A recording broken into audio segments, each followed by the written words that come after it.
Hey, carry me they go. Jehovah carry me they go. Carry me they go.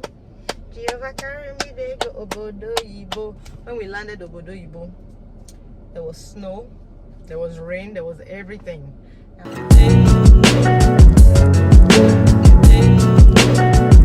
What's up, beautiful Naija family? I am back again. And if you are just watching me for the first time, I am that Naija girl representing all the way on the East Coast in the US of A. Guys, do me a favor. Take a second to look to the bottom right of your screen. If your subscribe button is red, it means that you are not yet subscribed to your girl. So please click that subscribe button, turn on your notifications so that you are notified when I post. And share, comments. Guys, I have a big topic today that it's not a big topic, but it's just my experiences and my life, basically, like you already figured from the title. But if you have anything that you're itching to say, you want to say something to me or whatever, drop it in the comments. I love to read your comments. Like, don't wait till the last minute because you might forget. So drop your comments and let's just talk. So guys, this Obodo Ibo that we're all trying to get into, that everybody wants to get into, Obodo Ibo, Obodo Ibo. I'm here guys. I'm here. I don't know if it's just me, guys, but I was never that. I feel like, first of all, I just feel like in general, it's the younger generation are the ones that are pushing so hard to come to America or anywhere to live abroad outside of their country, right? Like growing up, like when I was like little, I feel like I never even had that dream to come to America. It wasn't even a thing for me. Goodness, no. Like I wasn't thinking about, oh, I want to go to America. But now I feel like every young person these days is America or somewhere. Just get out of the country, get out of Nigeria and all of that. And I think that it has a lot to do with like living conditions and everything else that may not be working for them. But when I was growing up, I was like this, I'll say a very sheltered kid, very sheltered. Like I didn't do anything on my own. So I feel like that thought would have been too big for me to even grasp, thinking about going to America. I felt like that's my parents' problem. That's their worries, that's their trouble. So, but I never really thought about coming to America for any day. Like I wasn't thinking about that. It's like I was very happy where I was. I was comfortable. I was very, like I said, sheltered. I didn't really know much. I was just a mommy's girl, if you will. Like I didn't really do anything by myself. I never really even left home. Like guys, I feel like this is a hard one to talk about because I feel like I'm so lost. I feel like I'm neither here nor there. When I was in Nigeria, guys, I'm gonna go back to the story of how I came to America. But first, when I was in Nigeria, I didn't even go places on my own. Like I didn't get that independence. I mean, I was old. I was not like a child or anything, but I didn't get that independence that a lot of people get these days, where they have to go do things on their own, go to school on your own, go far away and figure out life. Basically, I didn't get a chance to figure out life. I didn't get a chance to do all of those things on my own. I had somebody with me at every point in time. Even when I went to uni, I wasn't too far away from home. So it was one of those, okay, my dad is traveling for business all the way to Asaba or whatever it is. On his way to Asaba, he's like, okay, let me stop by her school and see her, da-da-da-da-da. Then my mom, the day she decides, okay, well, right now I don't have much I'm doing, and you know, it's not too far away, I'll go see her. Let me call Oyibo drive me, we'll go down to see my daughter. And so then for me, the days that I felt like, okay, school was just too much, I didn't really want to do anything, I just wanted to go home, I was missing home, Oyibo, get her. And then they bring me back home. So I never really had like that experience of doing things on my own, like figuring out life. Even when I went for my matriculation and all of that, or trying to get into school, basically, I didn't do all those processes on my own. I can't even tell you for a fact like how that goes, because I didn't get to do all of those things by myself. There was always somebody who was taking the lead, and I was just like that little kid following behind. You know how that story goes. But I didn't get a chance to do anything. So going back to my story of how I got to America. So there was this time where my dad was like the commissioner. Like, if you guys are familiar with this 13% oil revenue something fund. Can't believe I forgot about it. Well, the acronym or whatever is the SOPADEC, right? So my dad was one of the commissioners there, and so basically they were bringing people from their part of the state. Like, say they had different tribes or whatever, so he was in charge of like the Isoko people and all of that. So all the Isoko people that came here, he was in charge of all of them. And so I feel like to them it was a no-brainer. It was like, okay, well, somebody is going to go from the family, right? Somebody's gonna go to America. But like, never in a million years did I think that it would be me. I mean, first of all, I told you I was very attached to my family, to my parents, or to my mom specifically. Like, I never really done anything on my own. So the thought didn't even cross my mind that they would say, oh, Isha, you're the one going to America. Like, I wasn't thinking. I'm like, I have 3 older siblings. That's, yeah, it has to be one of them. But hey, look at me. Small girl, big God. The chosen one. I feel like that I don't know, like, you know those movies where there's this one irrelevant small girl somewhere or whatever, and then they say the gods have chosen you to be the one to restore this city, to give back or bring back and restore this city back to where it was, da da da da da, yada, all that stuff. And then the little girl is crying and saying, but I can't do it. I can't do it. I'm not qualified. I don't have what it takes. I can't. And they say, go. You have been chosen. Guys, that's sort of how I felt when I heard them say it was me who was going. You know, like, that did not sit well with me at all. At all. Because I'm thinking to myself, like, no, it has to be a joke. It has to be a mistake. It has to be like, I mean, they're pranking me, right? Like, so, like, because I couldn't even picture myself like actually leaving my family, going. This is not traveling to the neighboring state. This is leaving the country for somebody who did not even leave the house. See, I was like those children, like, will stay by the window, and we're just looking at things and hoping and wishing for things that we want to go do outside. But they never let me do all that stuff. But then you're asking me to leave the country by myself. I know, I mean, I wasn't even in panic mode, because I felt like, no, they just, you know, they'll get to the point and then they'll just be like, okay, no, we know it's not her. Like, let's just, you know, they'll figure it out, right? But nope, they didn't figure it out. They said, you're going. And so fast forward to when they started all of the stuff, and then they came and told me, like, get ready, like, everything is ready and stuff like that. Like, in 2 weeks you're joining the group and you are leaving.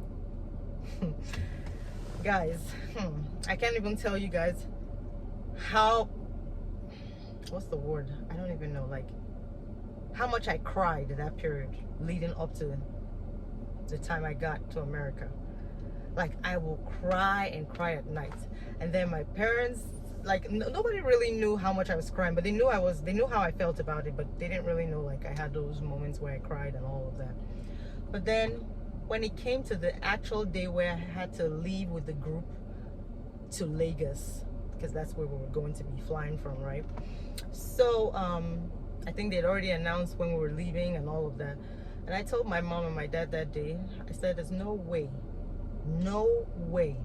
that I'm just gonna go with a group, get on a bus or whatever is happening in life, and just go all the way to Lagos without you guys, so we don't get to do those final goodbyes, yada yada. Like, no, I'm not going.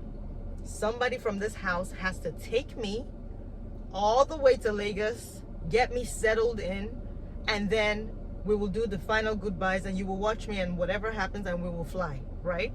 But I'm not doing it on my own. And you know, like my mom, she always has like this stuff, but she knows, like, she understands me better than I understand myself, so she kind of even knew, like, that was too much for this little old lady. It was just too much. I wasn't having it. So long story short, I think the group left without me, and then my dad arranged for a driver to take me with, who went with me? I can't even remember. I think my brother, I think it was one of my brothers, or was it my dad? I can't even, guys, I don't even remember the whole story. I feel like I was so traumatized by all of that. But somebody went with me anyway, and they dropped me off in Lagos. It couldn't have been my mom or my dad. They both stayed back. Maybe my brother came with the driver and stuff, and yeah, they got me to Lagos. So when I got to Lagos, we still had about a few, was it one night or two or a couple, whatever that was. We had some time to kill before it was time to go, right? And I was already feeling all of the jitters and feeling like sad and feeling like my world was coming to an end. Like, guys, you're not even gonna believe that this was somebody who was going to America, the America that everybody's trying to come to, right? This America that everybody's trying to come to. They were sending me to America, and I was weeping. I was sobbing, like really crying. I didn't want to go. But I feel like that was just because it was me. If it was like a family thing and everybody was leaving, and you know, we had this whole, we're relocating, we're going to America, maybe I would have been excited, because yeah. But I had no expectations for America, basically. There was nothing to look forward to. I wasn't that child that had all these dreams, like I see kids these days, 9-10-year-olds, and they're dreaming of when they go to America. I didn't even have those dreams. They weren't even a thing, if you will. Like, America was not in the picture, or leaving the country was not in the picture for me. I didn't have all of that, all of those thoughts. So when it was time for us to get on the plane, my brothers and my sisters, it was bad. I got on the plane, I found my corner, and I started bawling. Oh God, I cried. I was trying for the people on the plane, or the people I was traveling with, not to see me cry, because you know, I was traveling with a lot of Nigerians. We were almost all Nigerians. They're going as a group. I said, these people, before they start suspecting me of witchcraft, they say, why is she crying like that? Is she saying things? Maybe she's saying things. Maybe this plane is about to crash. Blood of Jesus, Jesus. I didn't want to raise alarm, so I had to hide my tears. Like, guys, I felt like I was dying on the inside. I was crying, but I couldn't let anybody even know that I was crying. And then it got to the point, like, the more I cried, the more anxious I became. And I'm thinking, this cannot be it. This cannot be it. Like, this like the final moments. Like, can I just run away? Can I do something? Like, is there something I could do now before this plane starts to fly? And so I decided that, okay, I was gonna go to the coordinator, the person who was taking us there, who was gonna help us get settled in and all of that. And guys, mind you, I don't know what happened to my phone. I don't know if I was just so out of it. My phone battery had died, so I didn't even have any way of communicating last minute with my family. Nothing. I put my phone away, it wasn't working, nothing was happening, and I was just by myself, like completely alone. And so I walked up to this guy, and I was telling him, like, the coordinator. As soon as I got to him, he saw me and he knew I was crying, and he was like, what's wrong? What's going on? What's happening? Are you okay? This. And your girl was I was in crying mode. Like, my cry mode just activated from all those questions. Normally when you ask me those kind of questions when I'm already going through it, I cry. And so I just went with the, just want to see call my daddy, and I don't have a phone. It's like, breathe, settle down, just breathe, settle down. And I'm just like, just wanna see him. And then, like, just call him. And Of course, he had my dad's number. We worked together and all of that. So he dialed my dad's number, and when my dad picked the phone, he was like, your daughter wants to talk to you, blah, blah, blah. And then I started talking. Hey, Nigerian parents. Oh, wow. Like, they never want to show emotion. They don't even understand your emotions to begin with. It's like, hey, please, like, man up or whatever. But I mean, I know my dad still, he was thinking about me, and that's like, he knew it was a hard thing for me, but I feel like I confused him. I threw him off so much with my crying. And it's like, why are you crying? What's happening? Like, I mean, you're just going to school. You'll be able to, you know, I mean, what is it? What's the big deal? Like, you're just going to school. You can come back home. Da, da, da, da, da. The more he was talking, the more I was getting aggravated. My spirit was just like, no. And then 2 seconds into the conversation, he's like, you want to talk to your mom? Let me give the phone to your mom. I'm like, is it my mom I asked to call, or it was you?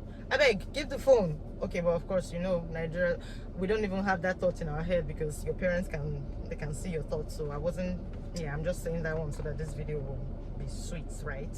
But I was too afraid to think that thought. But yeah, gave the phone to my mom, and then my mom was like, Ishe, what is going on? Like, come on, well, you're just going to America. Like, you know, it's not, see, it's a happy day. Don't make it so sad. I could tell, like, she too wanted to cry. She was about to cry. Yes, I have that effect on my mom. I can make her cry. But she was trying to be strong for me, I guess. Just telling me like it was okay. But the more they were talking, I just felt like the distance was getting bigger and bigger and bigger. And I was just like, oh, this is not happening to me. This is not happening to me. And so my brother, my immediate older brother, the one that I'm very close to, we talk. I mean, first of all, he was the one who even chose the career that I was going to do in the US. He chose my career path. He chose what I was going to study. He chose all of that stuff for me, with good reasons too. And so, but he happened to be around, I guess, and my mom gave him the phone to, you know, talk to me and see what was going on or whatever. And as I was crying and just telling him like I didn't want to go, I was just feeling so sad. Like, he has a funny way of getting me out of my problems or whatever that is. Like, he has a very funny sense of humor. Like, he's really funny and all of that. But he just started laughing. Like, I was crying, he was laughing. And he was like, I forgot how but he, like, normally we don't even speak pidgin English like that, but he was in the mood to really, like, I think it was so shocking to him why I was crying so much. And I was like, which one they cry like, who did they go sell? Shrona slavery? Like, I mean, so when he said that, kind of like, I think he kind of got me. He was like, why are you crying? Like, there's no reason for all that tears. It's like, he said something that made me like, he said, see, now not get money and they cry, this kind cry where you cry. Like, you can come home anytime you want. This is not like we're sending you away, you can't come back, you have no means of coming back. Like, you can come back if you want, twice a month, if that makes your life easy or whatever it is. So, like, why are you crying? Like, I mean, this is poverty cry that you're crying here. And I was like, oh God, like, what do you mean poverty cry? He said, no, like, we can see you anytime we want, you can come home anytime you want. Like, you figure out, like, there's nothing, like, this crying is just a little too much. So I think he kind of jugged my senses back, and I was like, okay.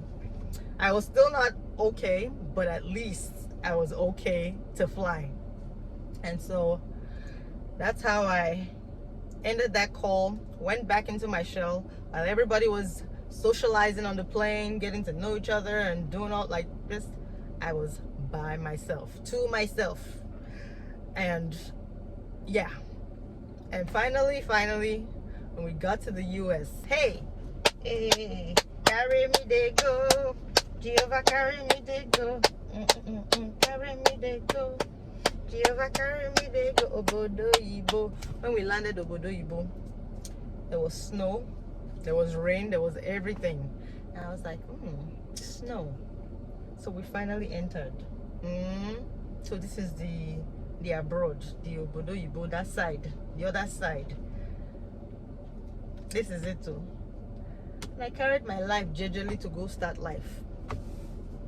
They sent me to school to go study. I mean, I studied that. Life was going on. But see, guys, you know the funny thing about it? Even when I got to America, I was still not thrilled. There was, even till today, I still say it. Like, I feel like I'm not at that point where I'm like, wow, I'm so glad I came.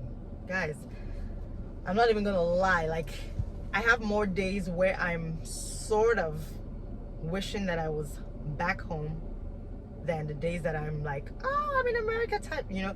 I have a lot of those moments, and that's just because maybe it's just me. Like, maybe I don't know how to have fun. Maybe I don't know how to go to places that bring that type of American joy or whatever that is. But I don't get to see it, guys. I'm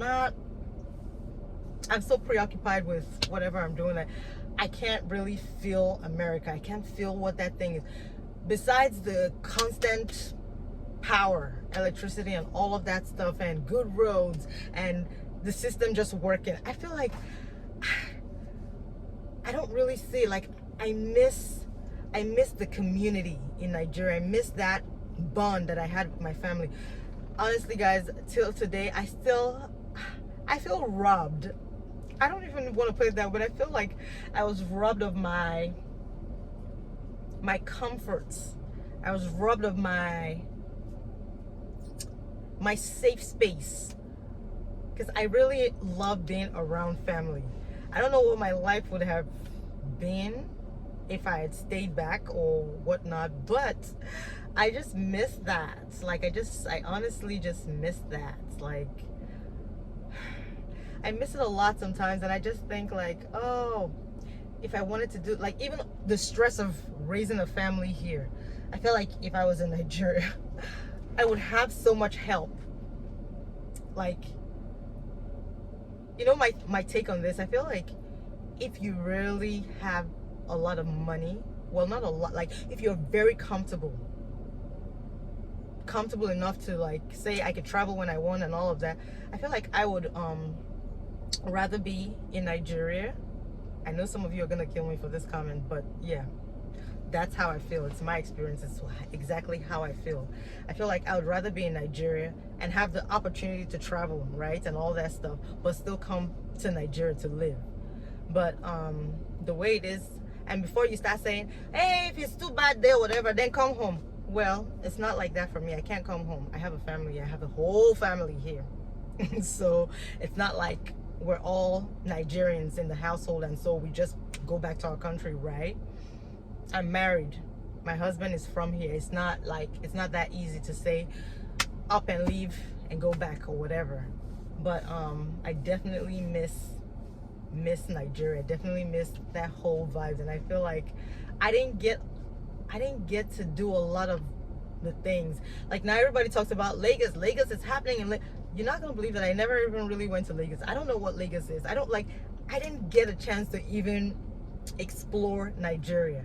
I didn't get a chance to do things independently in Nigeria. I didn't get a chance to do things on my own.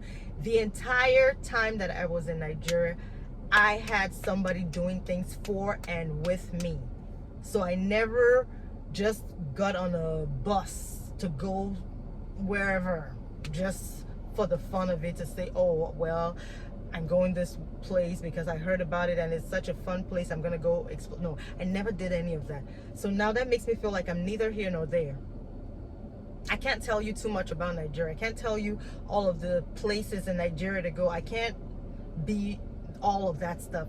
And then I'm in a country where I didn't actually grow up here. So there's still this gap. No matter how long I've been here, there's still always this gap where you're always sort of struggling to fit in, I guess.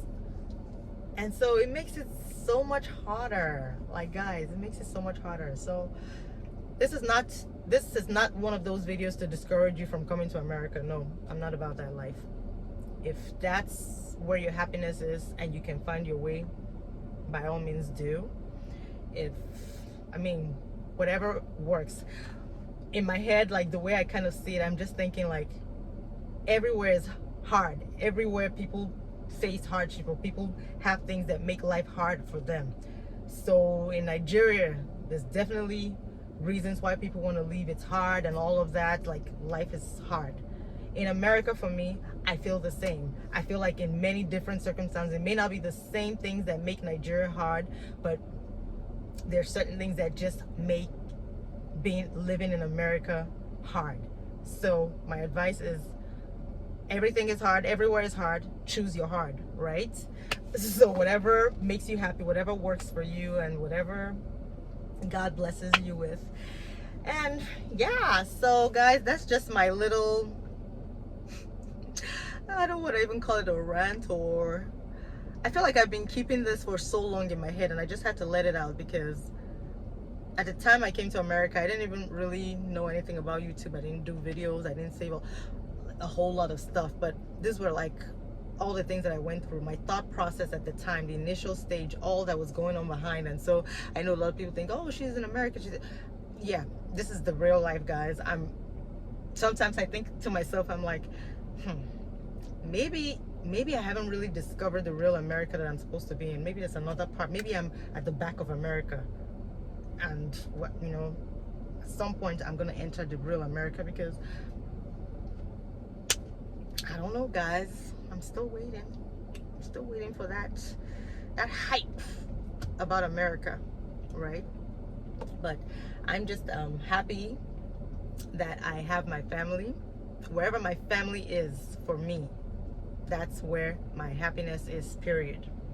So if tomorrow my husband decides, oh, I think it'll be fun, let's go to Nigeria, he actually you know what's funny, before, like at the time before we got married and whatnot, like I still kept strong to my, as soon as I'm done with school, I'm going back to Nigeria. I don't want to stay in America. Da da da da da da. My parents would say, well, that's the plan, right? Come back to Nigeria. I think they were just sort of encouraging me, because they knew how frustrated I was about being in America, which now I think about it, that was just a little weird and crazy, too much maybe.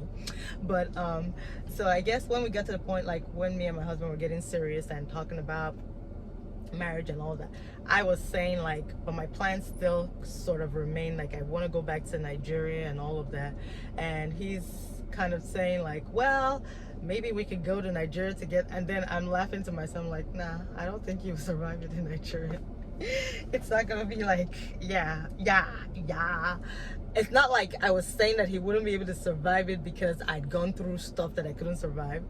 It's just the same way I'm feeling here. I'm like, you have basically no family, so just moving your whole life to a place that I feel like the system doesn't work as well as what you're used to, like starting over. And between me and you, we don't know our way in the country. Like I said, I knew nothing about Nigeria, even though I lived in Nigeria my whole life.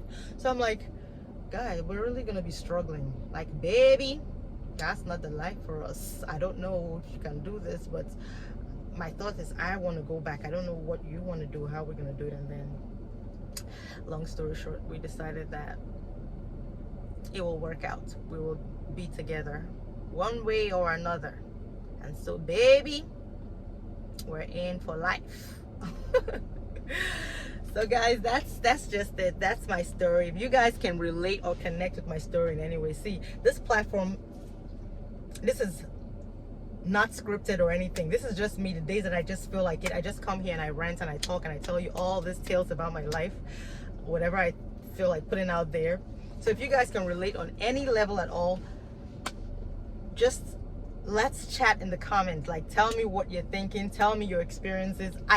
Guys, I need people in my corner. Nigerians, like, come to your girl's aid. Like, I feel so isolated and I want to talk with people. I want to have that connection with what I missed in Nigeria, what I'm missing in Nigeria, and all of that stuff. So guys, comment down below, tell me things happening, tell me things, whatever it is, but please just keep the comments like respectful and whatever. It's personally my opinion, my experiences, and people who are commenting is probably their experiences as well. So let's make this like something that I'm gonna always want to come back and read, because I really love to read comments and see how far I am from the world or whatever that is. But guys, if you enjoyed this video, don't forget to subscribe. Don't forget to like and share this video with somebody that you think can connect or can relate. And I will see you guys in my next video. Bye guys.